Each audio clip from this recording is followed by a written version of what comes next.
All right, here we are, game 2 between these two teams, Room Factory, and they've put themselves up as Mineski. Maybe this could be a new lineup for them, who knows. But we get right on into this draft, and we take a look. Nyx, Nature's Prophet, banned out by Mineski. Room Factory, they ban out the Venomancer as well as the Night Stalker, and picking up the Necrophos and Ancient Apparition will be Mineski, while Earthshaker is picked up for Room Factory. Right away, a pretty similar draft from Mineski, but we'll see what Room Factory does now that they picked up the Earthshaker. Yep, you pick up this Necrophos, Ancient Apparition, lots of heavy magic damage coming from those two heroes. And Room Factory, I think one of their big issues last game was just their ability to fight into Mineski's lineup and deal with the split push aggression from the Nature's Prophet. And this time they have an Earthshaker who's more capable of team fighting than Sand-King, and you also have this Enchantress now, which will hopefully help them in the early game, because Room Factory, I think where it really went bad for them was just like the first 3 minutes that the roaming support duo from Rubik and Sardar was just way too effective. 5 seconds remaining. So, Enchantress, Earthshaker. We saw the Enchantress banned out last game. You know, some people say that Enchantress is one of the strongest heroes in the game. You know, is that why she's banned out so much, or is it just usually player specific? I think it's more team and player specific. So maybe Mineski banned it out, or maybe one of the teams banned it out because they knew the opponent liked to play it. And I can't say that this hero is really OP. She does have her weaknesses, particularly against magic damage, which Mineski have a lot of. But she's very good in the early game, and if you're allowed to sort of abuse that early game advantage and snowball off of it, she's definitely a strong pick. This time, they pick, they ban out the Viper. There's also a Lich banned out. Thank God.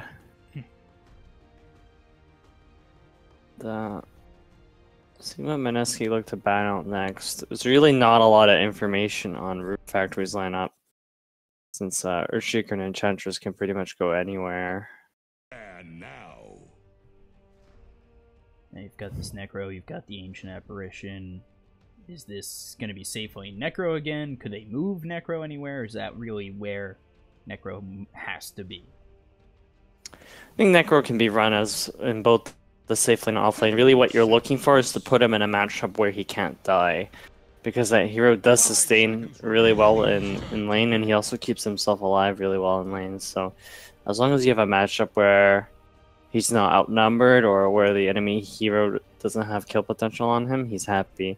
Same goes with Venomancer, and I think that's where Room Factory went wrong last game as well, was they put Venomancer in a losing matchup, and you generally don't want to do that because that hero doesn't catch up particularly quickly. 5 seconds remaining. Could they have put that Venomancer anywhere else that would have been better? I think maybe if they put him, or put the supports with him, like to start with him bottom and help kill the Nature's Prophet early, then he would have level 2 wards, which might have helped him deal with the way Nature's Prophet wants to push the lane and harass the Venomancer.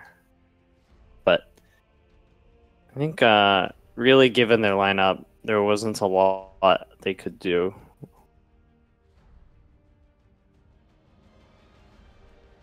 And looks like Mineski are looking to pick up their third hero. Really could go with anything here. You go with an Earth Spirit. So now they have a pretty strong support duo. You have the sort of AA, which is a really good position 5, and now you have Earth Spirit to help roam around. And I think when these two heroes roam around, they actually have a lot of potential, kill potential on heroes. You have the Chilling Touch from Ancient Apparition, you have Earth Spirit with a lot of CC, and later with that CC you can actually land the Cold Fate. So I think this pick was also sort of a response to Enchantress. He's not the best hero against Enchantress, but he certainly helps deal with the aggression from Enchantress. So now Room Factory with that Shadow Shaman, even more lockdown for them. Kind of similar drafts in that way, where Mineski, their lockdown isn't, you know, amazing. Like, obviously, they have the Earth Spirit that can get the stun, the silence, and the Necro with the Reaper Scythe, Cold Feet, if it, procs over. But Rune Factory, again, they're going, they have Fissure, they have Shackles, they might have an Ensnare that comes in from an Enchantress creep. It seems like they're playing heavy lockdown again.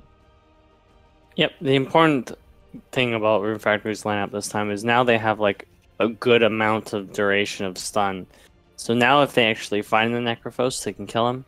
I think one of the problems last game was that their only stun was the Sanking, if I recall, and that's not long enough to help the Terrorblade kill the Necrophos. So this game definitely Rune Factory has kill potential on Necrophos. And another thing they have is they have the Shadow Shaman wards and the Enchantress.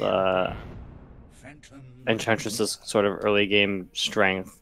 They might be able to take a couple of towers early or get a couple of quick kills, secure a lot of map control. So now Clockwork for the Radiant and Phantom Lancer for the Dire. Seems like it's going to be a very overwhelming fight from Rune Factory with what they're going to be throwing in the way of Radiant, with all the illusions, all the creeps that the creep that Enchantress will have, wards, Echo Slam. Yeah, you have a lot of good Clockwork targets this game with the Earthshaker, Enchantress, Shadow Shaman. Like, Clockwork likes to initiate on those three heroes to stop them from sort of having high impact in fights. And it sort of gives Mineski an offlaner right at the moment. But one thing Mineski are lacking a lot right now is AoE, and I think Rune Factory recognized that. They picked up the Phantom Lancer. There's really not a lot of Phantom Lancer counters out of Mineski's lineup, and Phantom Lancer is also a Diffusal Blade buyer, so that makes him good against Necrophos. With Clockwork and no mid for Mineski just yet, could we see Shadow Fiend come out for them? They go with the whole, Cogs have souls play in the early game and try to roll with that? 5 seconds remaining. Maybe. I just realized something. I don't think this is the actual Mineski, and if it is Mineski, it's probably maybe a second team for them, because if I recall, the actual Mineski roster is the one with Mushi and Ice. Just so we know. So I actually don't know what to call this team. Yeah, it seems like maybe they just have the ability to make Mineski, and they went for it, just have a team name, but if this it's a little odd. Yeah, it just seems interesting to just have Mineski like that. Yeah. Anyway, back to the draft. We have this last pick from Rune Factory. They do have a little bit of reserve time, but I think what they need is something to complement the Phantom Lancer. So something sort of to help secure the map control and farm for Phantom Lancer, something that helps team fight, maybe like a Puck or Puck. I think maybe not Lena this game, especially with a Clockwork. Or something tanky actually would work really well for them as well. Oh, there's a Mirana. Sort of fits that category of early team fighting and help secure farm for the PL. And they've got a lot to work with in terms of arrow. Shadow Shaman Shackles, Earthshaker comes in with a Fissure. I could definitely see the two of them roaming around quite a bit, unless it's going to be Enchantress in the jungle, Earthshaker offlane, and just Shadow Shaman roaming around. But even then, Shackles and arrow. Yeah, it's probably either going to be Earthshaker or Enchantress in the offlane, or both. There's definitely a lot more kill potential from Rune Factory's lineup than there is from Mineski's lineup so far. As you mentioned, the Shackles into arrow, or even just the Fissure or net into arrow, compared to Mineski, who kind of have to pull off an elaborate gank. There's the Alchemist coming out mid for BZZ. Quite literally a greedy pick, but maybe they think that that's what they need to help secure the game. Alchemist is one of those heroes where you're focused on a bit of a timing window to end the game, which is like in the mid game. Alchemist literally just out farms everyone, gets so many items that the opponent can't deal with the Aegis push. It is a little bit risky for Alchemist this game. I think they're going to have to do a lot of babysitting. Probably going to leave the Clockwork and the Necrophos solo and have this AA and Earth Spirit do a lot of roaming around, especially when you have so much kill potential coming out of Rune Factory. And with the diffusal blade, that just seems like one of those items that just hinders an alchemist so much, especially with the Phantom Lancer that can overwhelm him. Yeah. Well, it's not that bad because his chemical rage makes him regen mana like crazy. The bigger issue is the thing you need the most against alchemist is burst damage, and if alchemist somehow gets really far in this game, I don't see the PL and the Mirana taking him down easily. And let's say into that hyper late game with all the Ags potential they have on that team. Ags Clockwork, Ags Necro, Ags Ancient Apparition is very good, and even the Ags Earth Spirit can come in to help as well. Yep. And we have a pause. That's right, though. So I guess in theory, Alchemist is good against Mirana in the mid lane because Mirana doesn't have a lot of burst damage. Her base damage isn't super high, so Alchemist just buys a Poor Man's Shield and takes almost no damage from Mirana. The problem he has to be worried about is that I believe the Shadow Shaman and Enchantress, if that's the roaming combo, is a lot stronger.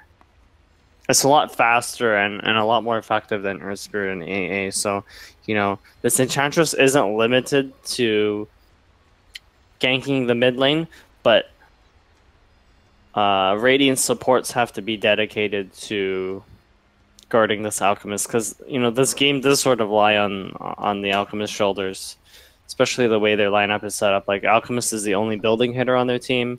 Necrophos doesn't really take objectives by himself. So they're definitely counting on this Alchemist to have a good early game and a good mid game as well. Yeah, it seems like it seems like that this lineup that's coming out from Radiant or Rune Factory, they're gonna have, like you said, those three heroes kind of midish with the Earth Spirit and the Ancient Apparition. And it looks like they're also going to be nearby because I would assume they're trying to make as many stacks as possible for the Alchemist. There's actually a bit of a change here. So the Phantom Lancer started with a Poor Man's Shield and 2 branches, so I'm going to assume that the Phantom Lancer's mid this game, which is probably better than Mirana, because the Phantom Lancer can actually last hit against the Alchemist. And it looks like this will be a support Mirana. So the Enchantress and Earthshaker will most likely be the cores for Dire.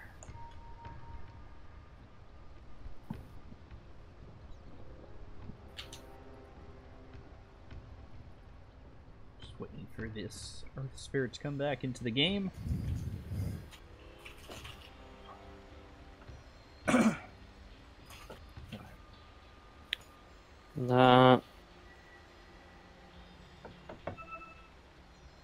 I think this game will pretty much come down to whether or not this Alchemist gets out of control. Because even if the Alchemist isn't super farmed, Dire can still deal with him because, you know, Radiance heroes aren't good at dealing with Phantom Lancer. But Phantom Lancer also doesn't have the burst damage necessary to kill the Alchemist.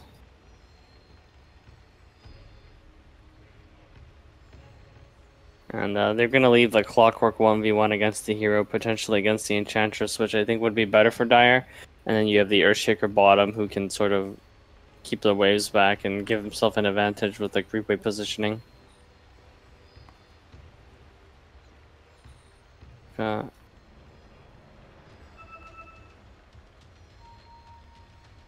not sure if this is the configuration I would have went for given the Rune Factory's lineup. Probably would have still had the Mirana mid if you have the Enchantress dedicating herself to moving between the ganking the Alchemist and ganking the enemy safe lane. Wonder if something's going on.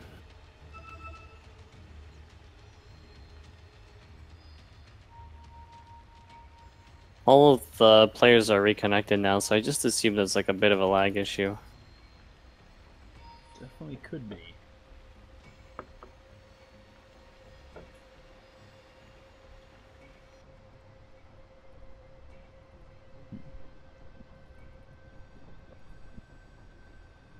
How does If Phantom Lancer's going mid against this Alchemist, how does he really stack up? Phantom Lancer has like a 16, I think, base damage advantage, roughly, given the items. Actually, 14 damage. So, like, he'll last hit really well against Alchemist, right?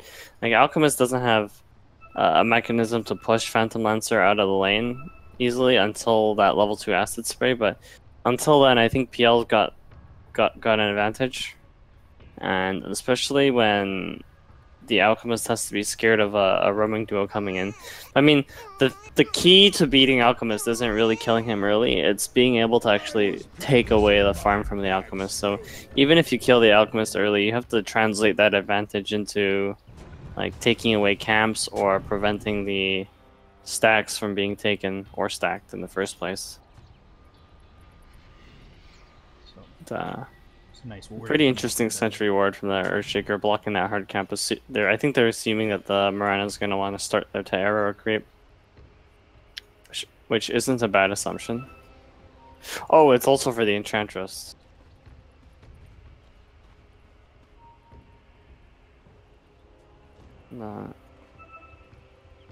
Looks like Radiant got all the wards they wanted, and Dire sort of missed the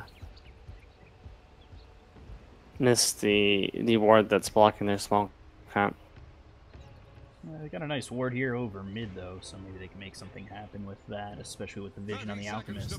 Again, if we see Earthshaker and Shadow Shaman come over, possibly with an Enchantress, could be a rough lane for Alchemist, I feel like.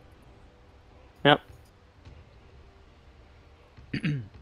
The key for Radiant is that they keep this Alchemist alive as much as possible, give him stacks, but make sure that he's actually able to propel himself in the mid game to get those items required for him to help his team push and take fights.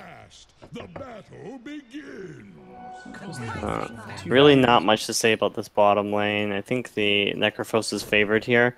The Earthshaker is going to block this creep wave and sort of give himself a nice lane positioning, but I think in general Earthshaker is not going to be able to do much in this lane. The Earthshaker will get a lot of EXP and quite a few last hits, I think. So right away we do see Earth Spirit here. He's gonna find this D ward. Yeah. But it is gonna go straight to the Alchemist. We'll get it with the Quelling Blade, and nice gold going his way already. Again, just Enchantress is realizing that her camp's blocked. In fact, the Ancient Apparition also body blocked the her camp in bottom lane, so Enchantress has to go a really long way to get a creep. The one thing I might comment on about Radiant's warding is that they don't have a ward in the bottom river, which is where Enchantress will spend most of her time, but they do have an Earth Spirit that helps scout out any potential movements from the Enchantress. And we have a pause. And a disconnect. Yeah, probably reconnecting, a little bit of lag issue. Enchantress, like you said, going a long way, but now does have this Satyr creep. Can she come over bottom? Or really make any plays over bottom? I think what they might be thinking is that the PL is okay in the mid lane until the Earth Spirit roams in, but there's really no point in ganking the Alchemist if you can't kill him, especially with just the Satyr creep and a level 1 Spirit Lance from Phantom Lancer. So her easiest target right now is probably the Ancient Apparition. Just, hit her a couple times, use the Fissure to lock him in place.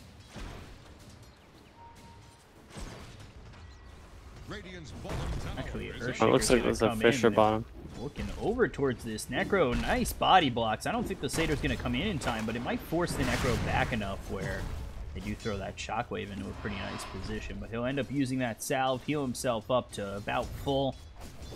So now Enchantress just here with the Earthshaker, and there is the Shockwave it'll hit, but no real follow-up for it, no kill going either team's way. And this Clockwork has to be afraid of the Shackled Arrow. Actually, let's watch bottom lane real quick. Earth Spirit's going to come in. They've got the Cold Feet as well as the Earth Spirit flying through, but it won't proc, and Rolling Boulder not going to do enough to this Enchantress. And there's the salve popped this time by the Enchantress, still here with the Satyr creep. And the rotations don't do really anything from either side. Yep. This mid lane's pretty even for last hits and denies. is about to take the His plunge. Clockwork's level 3, so he's doing really well. Take a look, see if they can land an arrow or anything with this Shadow Shaman, but not too sure how easy that's going to be for him. And now the Clockwork's got him, and Cogs has that battery assault just ripping him to shreds. Might get himself first blood here, avoids the arrow. Nice wherewithal to just move over left and avoid the arrow. If he had just stayed too close, it could have been a kill. Arrow hits, shackles come in, all of a sudden it's a first blood going the way of the Dire, but instead neither team gets the kill, and Clockwork drops Cogs again and will make enough space for him to get a salvo. Yep. Clockwork being a huge nuisance in this lane, getting a lot of damage on these two heroes.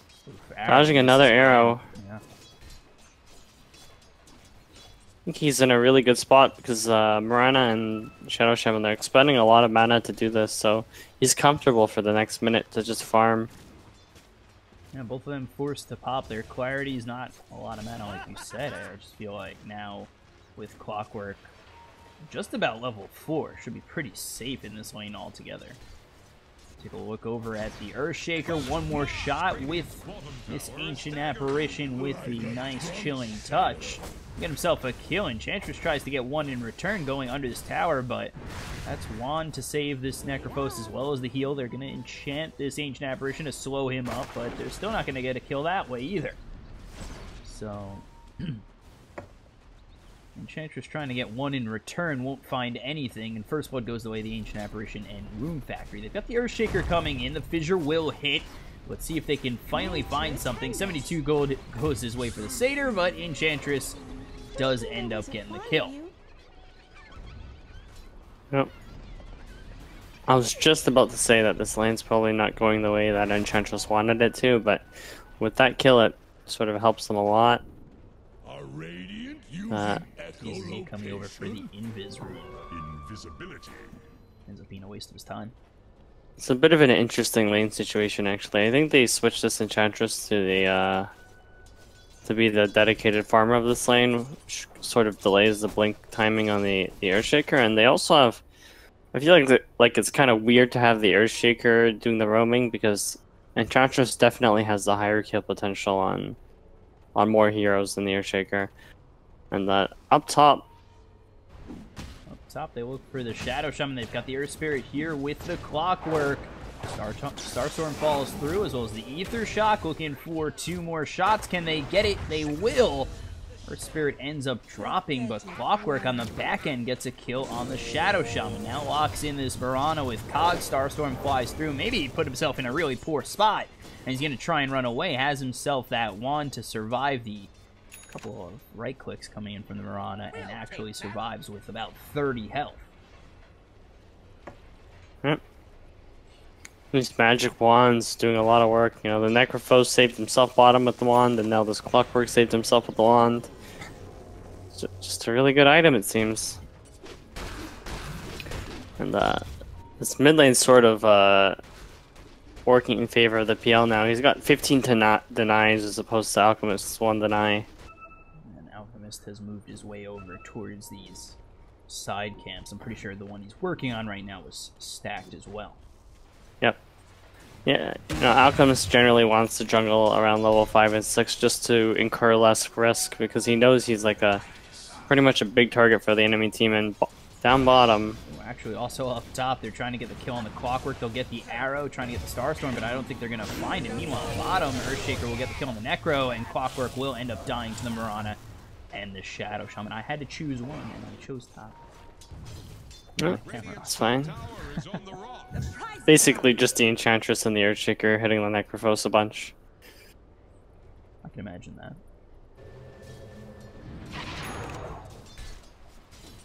Yeah, this is always an interesting time for Enchantress with these new siege creeps. You know, they can decide to take the siege creep, which she does, and get a lot of tower damage off of it, but she has to move it into the correct lane. I think this Necrophos is actually capable of getting the creeps off of the tower.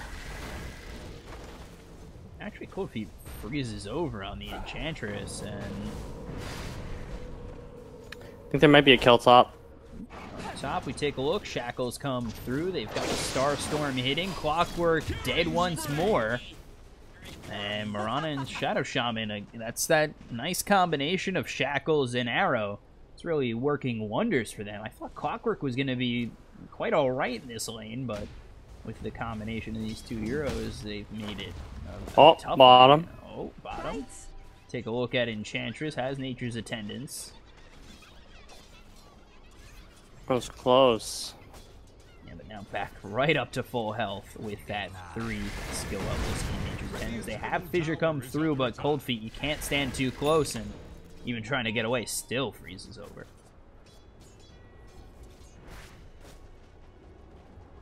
I totally got the lane setup wrong, by the way, because I thought the PL at the end of the draft, I thought the PL was going to be in the safe lane, and I saw the PL had Poor Man's Shield, so I knew it was mid. But then I thought the Mirana would be the roamer, but actually she's working really well as a safe laner. In fact, I don't think this Clockwork is respecting the kill potential of this lane. I think he just wants to hit level 6 right now. He's been level 5 3/4 for a very long time. Level 6 opens up a lot of possibilities for them in this game, but now you're trying to get level 6. He spent 3 kills to the Mirana, who's level 7. Yep.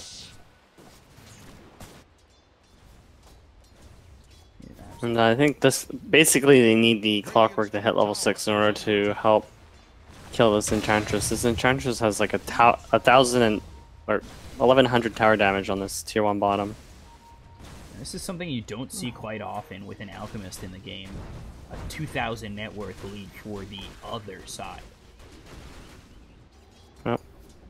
So Moonlight Shadow is used. Fissure came out bottom, but I don't think they're going to be able to kill off this Necro. He's just going to try and TP out, but doesn't get out. The Fissure still blocking him. Impetus doing quite a bit of damage, and now he's got to try and run into the trees, and will do so. Still survives as they go after the tower. Boulder Smash flies through from the Earth Spirit over towards this Roche Pit. In the cogs is going to be the Shadow Shaman, ends up falling to the Clockwork in the Battery Assault.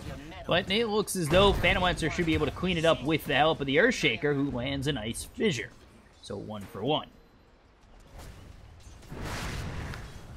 Yep. This is sort of a losing matchup for Necrophos now. I think he needed that. He needed someone to rotate and to help kill this Enchantress. You know, though the Necrophos isn't dying, he's losing this tier 1 bottom slowly, and the thing is, that also, tower, he's forced to use Ghost Shroud almost every time Enchantress throws an Impetus his way. It just hits so hard. But I say that, there's the hook shot coming in on the Enchantress, going to try and heal herself, but can't do so as the Reaper Scythe finally flies in, and there's that nice little regen for this Necrophos, and they also end up losing their Ancient Apparition to the Shadow Shaman and the Earthshaker that are over here. Yep, that's the rotation that Necrophos needed, and I think they really need to keep these tier 1s alive, because they need to buy at least like another, I guess, 8 minutes for this Alchemist to farm, and whenever you take the tier 1s from the enemy team, it opens up the jungle a lot. Meanwhile, mid, bit of action happening here. Take a look over as the Shackles were out on the Alchemist, forced to use that ult. He backs up. He is level 10, so you still have to watch out on the side of the Dire. They have a Phantom Lancer who's even eating levels with him and going for the first item, Refusal Blade.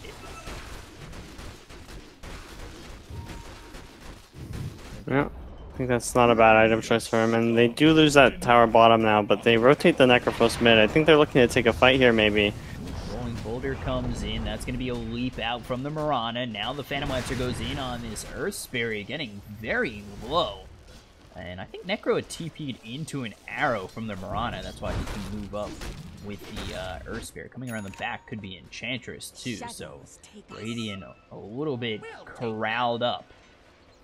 And they gotta be very careful. Here comes the Earthshaker, gets the little Echo Sun comes out as well. Had the Fissure with him stuck in cogs, but with the Enchantress hitting away, they get themselves a kill. You look over towards mid, they've lost the Necrophos, and that's a 2-for-0 going the way of Dire, so playing this very well. That was a very interesting sequence of events that worked out in favor of Dire. I think the Necrophos TP'd mid because he was just looking for somewhere to TP, but He TP'd into an arrow. He also TP'd without his ulti available, I think, so. I think that gave Dire just a bit of an, I guess, positional advantage. Hook shot comes in as well as the AA blast. Ice blast with the arrow following it up. Enchantress gets very low, so those Nature's Attendants aren't doing quite enough, but the Impetus flying through with the Starstorm. That is just too much for the Clockwork to handle, so even going in with the Ice Blast and the Hook Shot, not doing enough. And Enchantress already showing how strong she is at just level 8.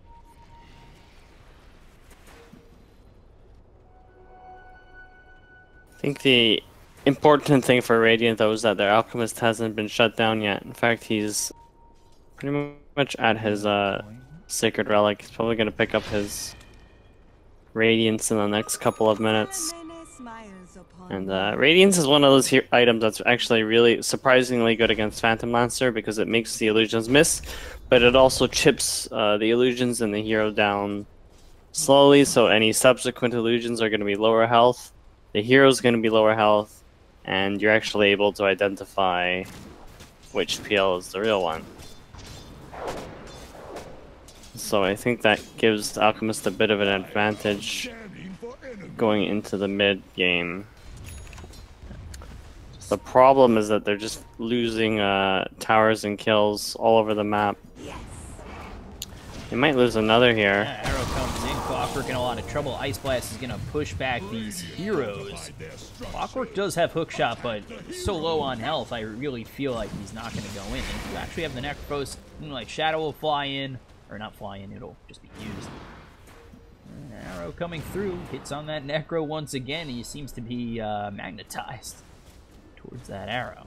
But they look towards this Mirana again, and they will end up denying another tower. Looking at the net worth, Alchemist is up there at 9,400, but the rest are Radiant.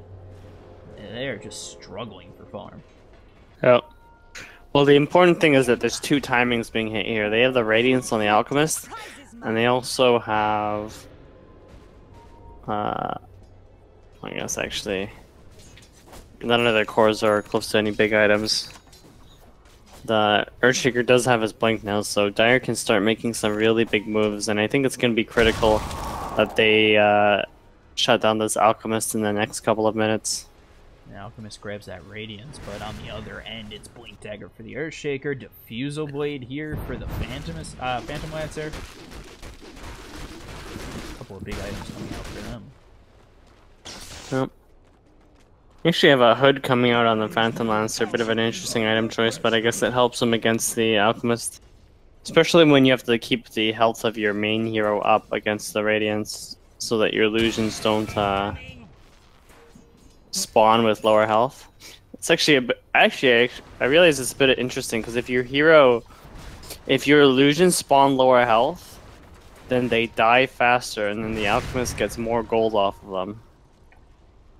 Because they're like spawning more frequently. Silence and the Ice Blast with the Reaper Scythe, not going to be enough, and now Mirana's going to be able to leap away, but will end up dropping. That's actually a big kill, because the Earthshaker, or the Earth Spirit on the... Earth Spirit gets a nice little boulder smash on two heroes, tries to rolling boulder out, but Enchantress is there. The Shackles with the Phantom Lancer and the Enchantress hitting away. And he will secure that kill. Blink Echo Slam out on 2. They get the Ancient Apparition immediately, so BZZ's got to try and retreat. He's now hexed up by the Shadow Shaman, locked in by these Serpent Wards, and Clockwork, you put yourself there, and now you're going to pay for it as you die as well. So Shadow Shaman, nice Serpent Wards, gets 2 kills, and nobody falls on the side of the Dire. Yeah, it's a really good fight from the Dire. They managed... I think they lost the Mirana, but they managed to get 2 pickoffs off of it. I guess the AA and the Alchemist just stepped into the wrong neighborhood because they got immediately Blink Echo Slammed.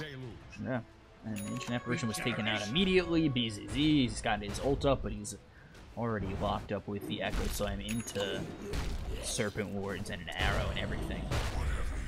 Dire need to keep making plays like that if they want to win the game. They really have to keep this Alchemist under control, because if Alchemist sort of hits his item timings before the PL, which is like, I think the PL is going to finish the hood, and then he needs a Manta, possibly a heart, or like just some HP item.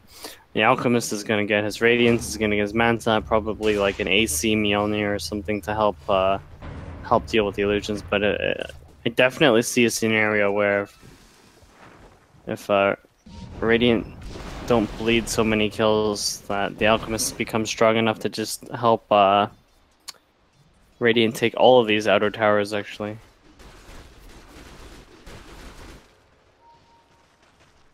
$15-5, 3,000 net worth lead for the Dire.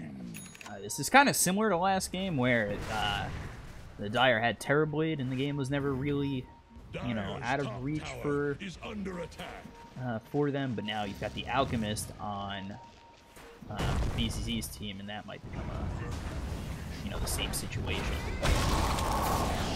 Stun comes into the Shadow Shaman, hook shot on the back end towards the Earthshaker, locks him up with the cogs. They're gonna get the Ether Shock, and now Alchemist very low. He's gonna get hit by those Serpent Wards, and the Impetus just striking away from this Enchantress. They end up losing the Earthshaker, but they're gonna take out this Earth Spirit. Reaper Sight flies in, the Shadow Shaman dies, and Necro, I don't know what you can do against this Phantom Lancer and Enchantress. Anything more than dying would be a miracle for him, and he'll fall as well. 3 dead for 2. And Dire doing a very good job of shutting down this Alchemist and the rest of this Radiant side. Yep, this Alchemist, in theory, in a sustained fight, he'd probably be able to, or Radiant would probably be able to beat Dire's lineup. Unfortunately, Dire is so ahead right now that they're able to burst down the Alchemist and then Necrophos incredibly quickly, especially with all the burst damage coming from Mirana and Earthshaker. I think for now, Radiant probably want to avoid 5-on-5 fights and just go for pickoffs. The problem for that is that Radiant's initiation isn't the strongest. You have the Earth Spirit and the Clockwork for initiation, but it's no like AoE initiation. It's certainly not easy to it's not guaranteed to net a kill. Especially when Dire's cores are just quite slippery. Like you have the Phantom Lancer with Doppelganger, and you have Leap from Mirana. I think this Enchantress is going to have a Force Staff in the next couple of minutes. Yeah, going for the Hurricane Pike in full, and we already see how much damage the Enchantress outputs from, these kind of close encounters. You've got Hurricane Pike coming in with Impetus. We'll take that. Could really spell trouble for the Radiant side. Enchantress works surprisingly well in this lineup, especially when you have lots of lockdown for her to help her hit targets. You have the arrow, you have the shackles, you have Earthshaker stuns. You have a Moonlight Shadow. They are heading up top. You're gonna look for this Clockwork or Earth Spirit on the back end. Got Courier flying through, almost killed off by creeps, getting very close to dying. Clockwork will use those cogs and back off. I think Radiant knew something was up when all 5 heroes were missing for a second. And oh boy, Alchemist stuns himself, starting to eat these shots. Echo Slam flies in from the Earthshaker. BZZ still alive, but one last Impetus will do it. Hookshot comes in from the Clockwork as well as the Reaper Sight. They'll finally kill off this Enchantress. Dead for 70 seconds, no buyback. But on the back end of this fight, they'll lose the Clockwork, so 2 die. And now, Dire, they're even looking towards this tier 3. Yep, they have the Serpent Wards from the Shadow Shaman, and there's really no way for Radiant to deal with this push. I think Dire's gonna get at least a tier 3 here. Boulder Smash, Ice Blast. And they look towards the Shadow Shaman, silenced up, but not killed off just yet. Earth Spirit is gonna survive for a little bit longer with that Shrine. But this is a tier 3 dead thanks to the illusions and Serpent Wards of the Dire team. And they end up getting a deny on that tower as well.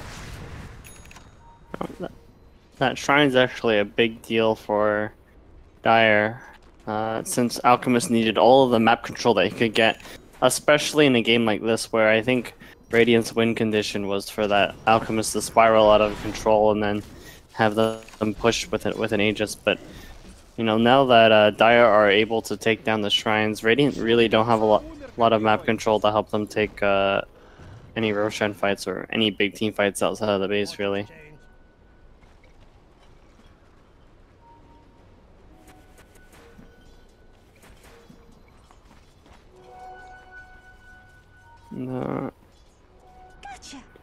You know, this lineup's a little bit strange to me because, or Radiant's lineup is a little bit strange to me. First of all, they don't really have a lot.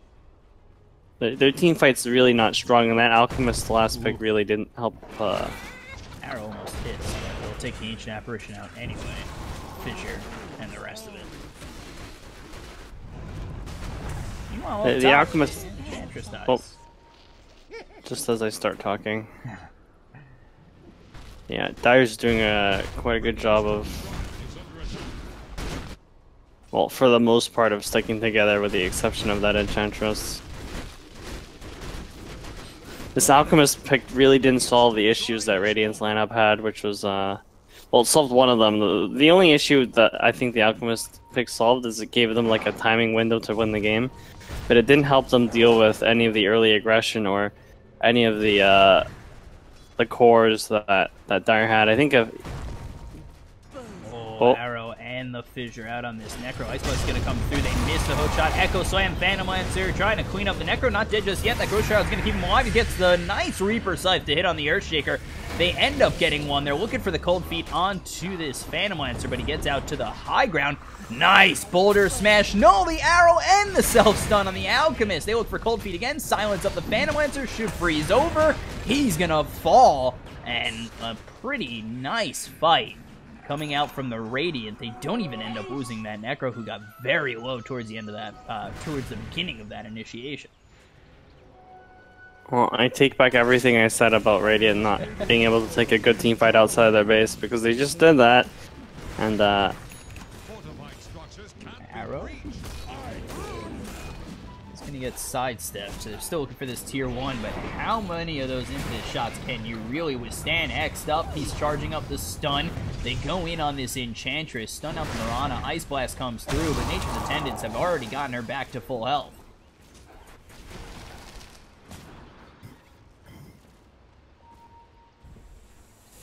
Serpent Wards used as well as the Shackle. Hook shot comes in from the Clockwork. Shadow Shaman's gonna end up falling off.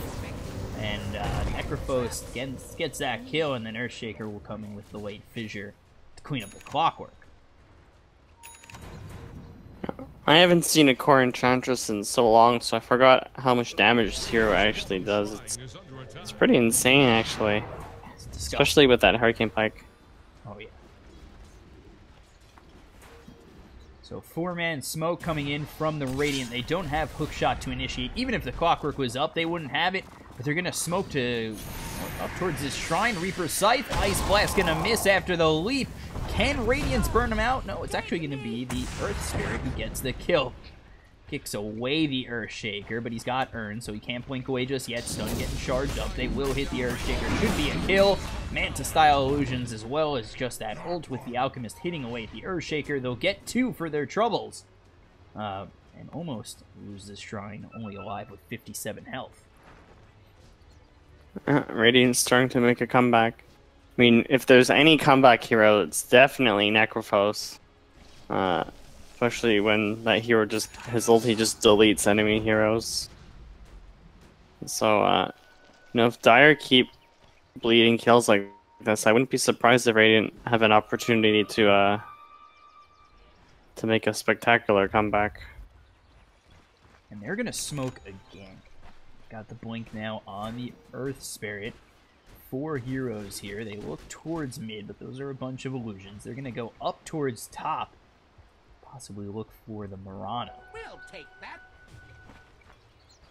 I think their real goal isn't to kill the Enchantress. You have to kill one of the heroes that enables Dire's team fight, the PL. So there's the smoke being broken. Silence on a bunch of illusions. The heroes are going to try and get away. The Moonlight Shadow comes out.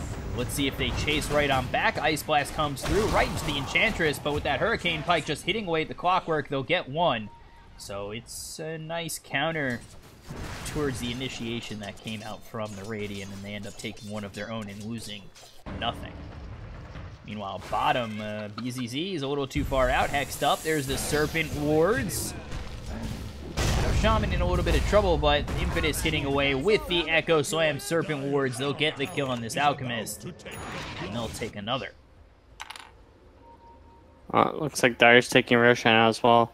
Radiant had the right idea with that smoke to try to get a pick off and then possibly take Roshan or take some tier 1s, but I don't think that was quite the smoke they wanted. They ended up walking into a bit of a trap there, and you know, this Ice Blast comes out on 4. They get the nice Boulder Smash on a couple. Reaper Scythe is not going to get the kill.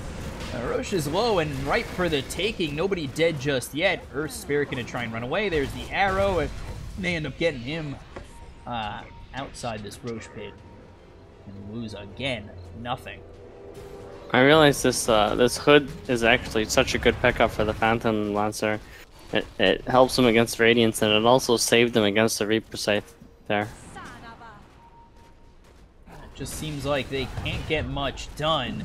And Shadow Shaman shows himself with the Enchantress here. Hexed up, Impetus hitting away again. There's the Ice Blast flying through towards this Roche pit. They're going to leap on out. That leaves Roche wide open. Aegis picked up by the Necrophos. So they get the stun coming through onto the Phantom Lancer. He's going to end up dropping, and they'll take out 2 so far on the Radiant side, as they've only gotten themselves a Phantom Lancer. Meanwhile, the Aegis is popped on the Necro.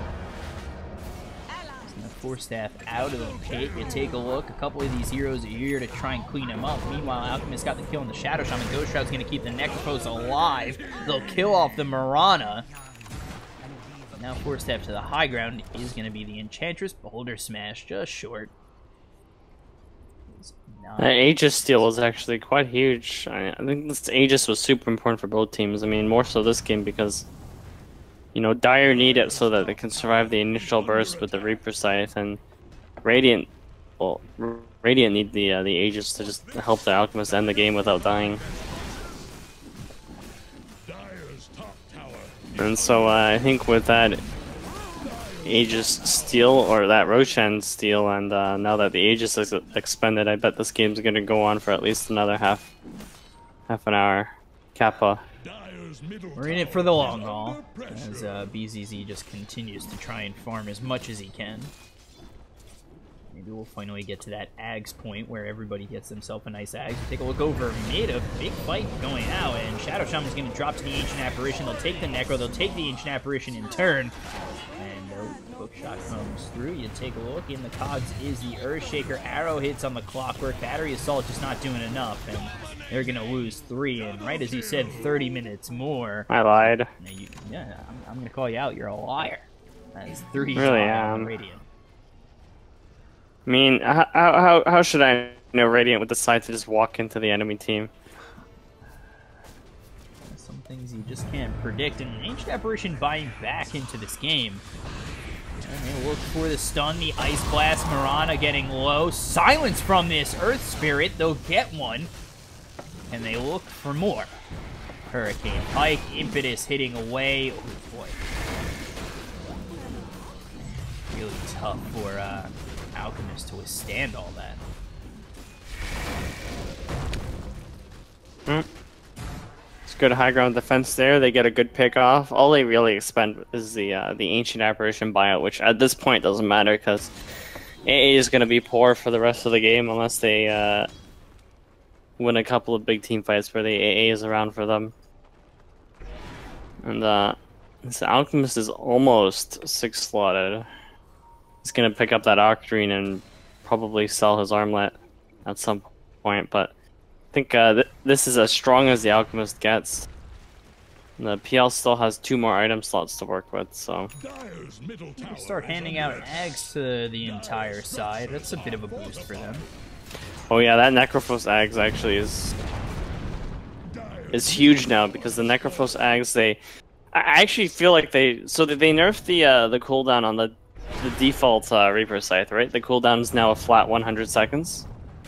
But they didn't nerf the Ags cooldown, so the Ags cooldown on Necrophos Reaper Scythe is actually 25 seconds, which is actually it's insane if you think about it. And I think the Silver Edge is a bit of an interesting pickup for Necrophos, but I can dig it. I wonder if it stops the Phantom Lancer from making illusions. Probably does, actually.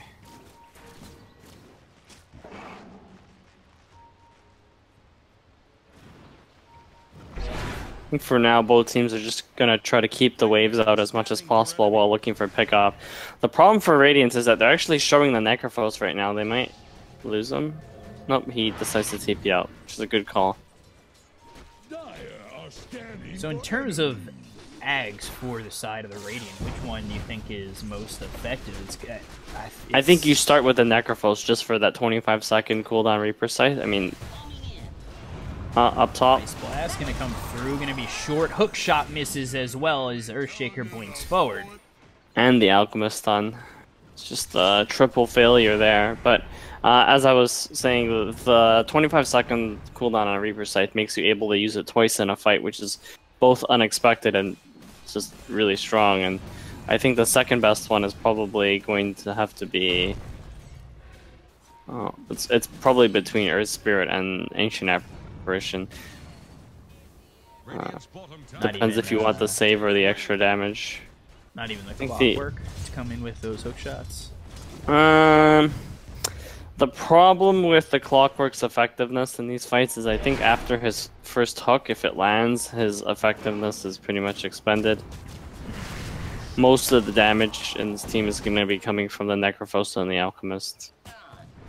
And, you know, this AA Ags also works really well because the duration increase will help a lot against the Phantom Lancer, who's building an Ags, or building a heart, and already has the hood as well.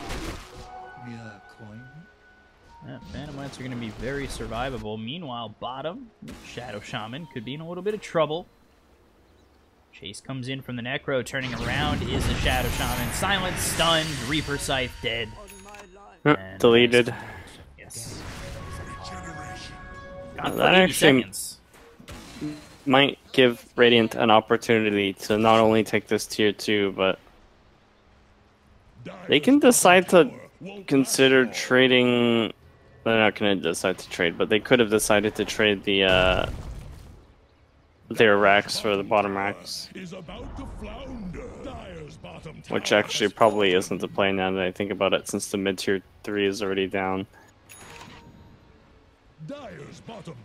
It looks like Alchemist is building that first Ags for his team. Question is who it goes to. We think Necrophos. My money is on Necrophos, but I mean, I've been wrong about several things in the last 2 games, so... Viewers at home could see their guesses come in. He's gonna give it to himself. Added stats and health, you know? You know, maybe. Anything is possible. This is technically an open qualifier, so I wouldn't be surprised if anything crazy happens here. Alright, big fight coming out. Moonlight Shadow gonna break the smoke breaks, of the Radiant side. There is the dust coming through the Manta style as well as the stun. They're gonna try and throw it at the Enchantress, who uses that BKB as well as the Hurricane Pike to throw it at the Impetus. No! Oh my god. A disconnect and a pause right in the middle. You know, Necrophos actually has no way of getting into this fight. I think, depending on when he disconnected, like if it was 10 seconds ago, the Necrophos would probably be somewhere close to the fight, but instead he's all the way in top lane, so I'm pretty sure this is a retreat kind of battle for Radiant. Or maybe retreat towards the left to see if Dire chases them towards the Necro. Yeah, well, the other problem is that the Ancient Apparition ulti is expended. And the Reaper Scythe is on cooldown for 16 seconds, so there's really no point in continuing this fight. In fact, that was a bit of an interesting smoke. I think they might actually lose the Alchemist here. Echo Slam on nothing. That was interesting. The stun's going to try and come out from the Alchemist, see if he can get away. Finally gets out as the stun comes out on 2. They're still trying to chase. Enchantress does get that kill. He's down for 85 seconds. No buyback. They'll kill off the Ancient Apparition, finish off the Earth Spirit. This is a fight gone horribly wrong. Wow. And now Necro, he's going to be in a lot of trouble as well. Packed up, Ether Shock, the kill. Enchantress just destroying this team. Remember when I said this game would be a long one? Yeah, oh, never mind. Murata dead for 103 seconds, so they end up getting something, but there are the Serpent Wards. Necro trying to survive, and they do turn their attention towards the Earth Spirit, who did buyback and now is dead again. So it should be a set of racks. I don't know if they'll get more. I think they'll try for more. There's really nothing to worry about now that the Reaper Scythe is on cooldown and the Alchemist is down for at least another 30 seconds. Well, if only he really had that Ags on him, it could be a bit more trouble for the Dire, but they should be okay. There's the Ice Blast. That'll not hit on anybody. And Kofi will be out on an illusion. So they do get the melee racks bottom and the set mid. They're going to back off as Alchemist comes back up now. And down 9,000 net worth is the Radiant side. They're in a bit of trouble. Yep. Down 2 racks. There's a 9k net worth advantage for the Dire. And this PL is exceedingly difficult to kill for Radiant now. I think Alchemist doesn't have any real like physical or like right-click damage items. He has a Mjolnir queued up after his Ags, but that's not going to be for a while. So I think this PL pretty much has free reign in these fights for the next little bit. In fact, he's picking up a Lincoln, so it's going to be even harder to kill him after that. Is he going to finish out this Ags first or go for the Mjolnir? Ags on Necro could be pretty big in these team fights. I think he needs it. I think the way that Radiant keep themselves in this game is by going for pickoffs, and you know, the more often you can cast Reaper Scythe, the more often you can pick people off, especially when that's basically their only way of finishing kills. Like, Radiant don't have like a long duration of lockdown. Like, you have at most you have 3 stuns. Anyway, let's watch this fight real quick. Shot comes in on the Shadow Shaman. They're going to get the Ice Blast that will fly through. It's not going to hit on anybody, but they've already got themselves one. The Reaper Scythe flies in from Necrophos, so they'll get themselves another. Let's see if they can get even more. BKB is going to be forced out by the Enchantress, who starts to hit away at this team with the Phantom Lancer trying to do work, but there's the Magnetize as well as the Silence. And coming over again is going to be this Alchemist. Arrow's not going to hit. The Solar Crest is out on him. The Boulder Smash hits! And Phantom Lancer will drop! He's down for 90 seconds. No buyback. Just the Mirana and the Enchantress survive. And this Creep Wave is ready in the mid tier 2 as well, already hitting it, so Radiant have an opportunity to maybe even take high ground, but they send the Necros bottom to push it out. I think, So Alchemist, he's real deep into this space. These two heroes can't do much. The hook shot's not going to hit. There's the Fusel coming in from Mirana. The arrow's going to be eaten by the Earth Spirit, but that might be enough to get themselves the kill. The BKB popped by Mirana. BKB is up in 20 seconds for the Enchantress, so this is a really tough hold for him. But it looks like they're going to successfully do so.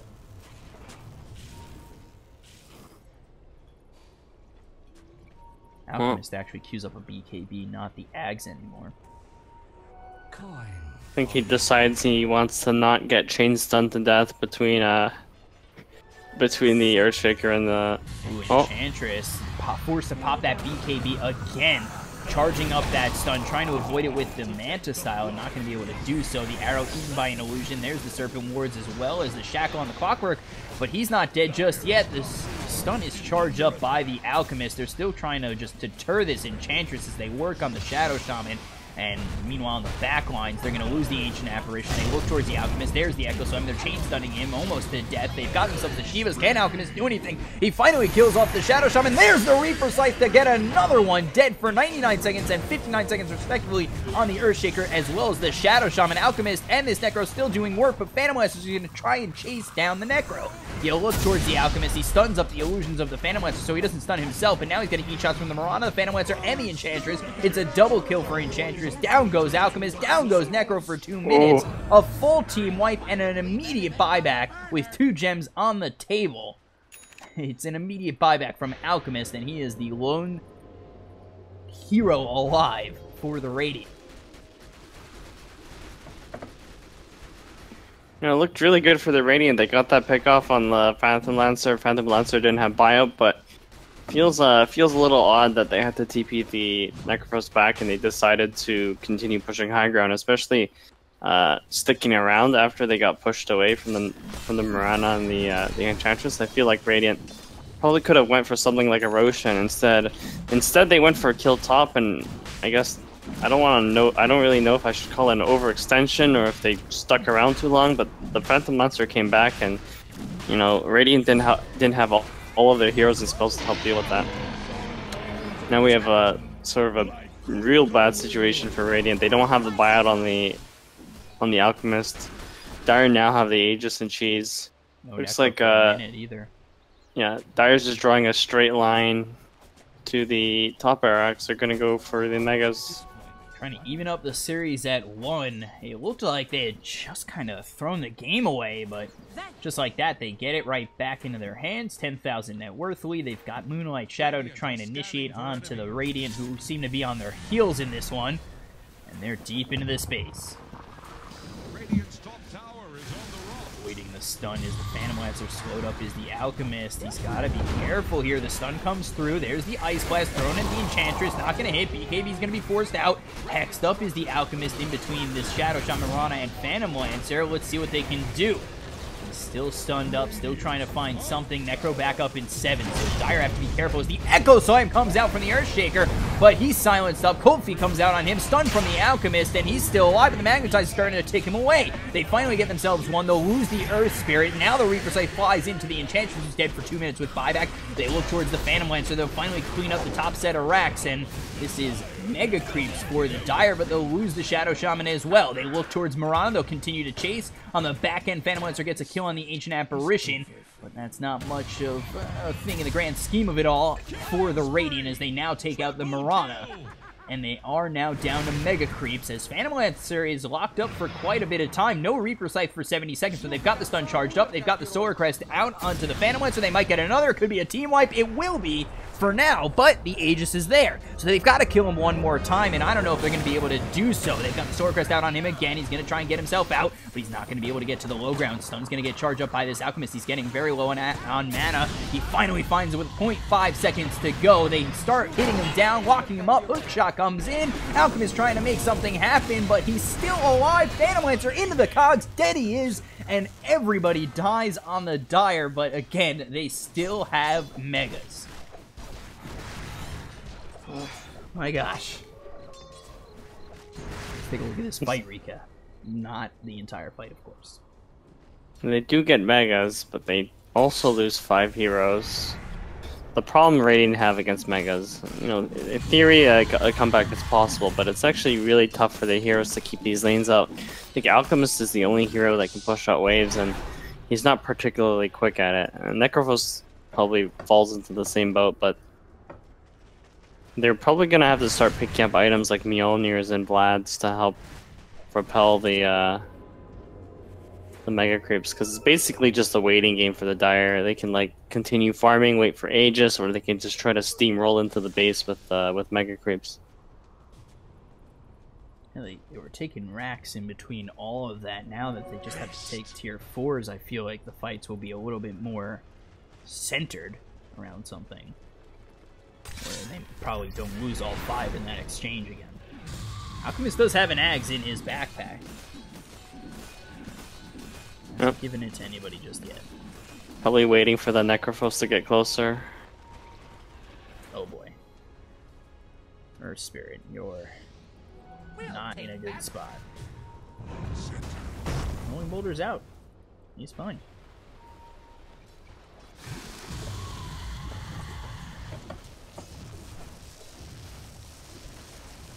For now, Radiant, they have 2 of their lanes out. Their mid lane, or their bot lane, is the only one that like is probably going to push, and in fact, it's got 2 siege creeps on bottom. So Radiant, if they all in, they have to be aware that they're probably going to get base traded handily by the Mirana. Shot and Shadow Shaman are down there.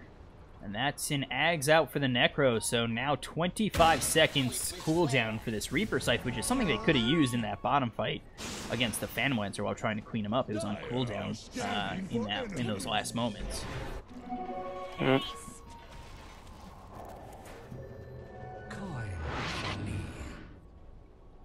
The Radiant are searching, but it's really obvious to the Dire team when the Radiant's missing, because Radiant basically always need to have 2 heroes pushing on lanes, and the moment Dire realize that a hero's missing, they know something's up. Now Alchemist still has that Mjolnir queued up. And Necro dead bottom. Didn't even know he was there, actually. And neither did I. I wasn't even looking. I was looking towards mid on the Alchemist. He's dead 88 seconds. Luckily enough for the Radiant, he does have buyback, but this puts them in quite a bit of trouble. They get the Hex coming through. The Fissure follows it up on the Alchemist. He's going to use that ult. Let's see if he can do anything. Ice Blast already expended. Not going to hit on anything. And now they're going to get themselves a Rocket Flare to show off a couple of these heroes on the Dire, who start to retreat. But they're going to stay on the high ground just in case Radiant come their way. And they forced out the buyback of the Necrophos. So Alchemist, he walks up into the entire side of this Dire team. There's Serpent Words, there's Hurricane Pike, and down goes Alchemist, dead for 2 minutes.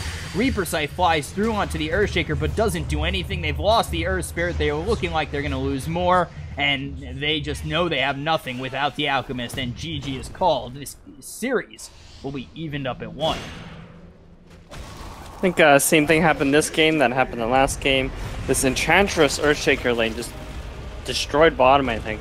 Even though they never really killed the Necrophos, they took his tower early, they forced him out of his lane, which kind of removed some additional farm that the Necrophos could have. And then I think the Necrophos TP'd mid, ate an arrow, his team died mid, and then from there, like, the Dire basically had all the map control and all the enough of a lead to stay on top of the Alchemist for the rest of the game, because even when the Alchemist picked up his Radiance, it wasn't enough for Radiant to really take any big fights. And I think this Phantom Lancer and this Enchantress and Earthshaker just did so much in these fights. Enchantress 17, 4, and 14, with Room Factory winning that game too. They tie the series up at 1. We'll be back with Game 3 in just a moment. I'm your caster, Bcop, at Bcop92 on Twitter. I'm joined here by Franz. He is at Hello Franz on Twitter. We're back with Game 3 in just a moment.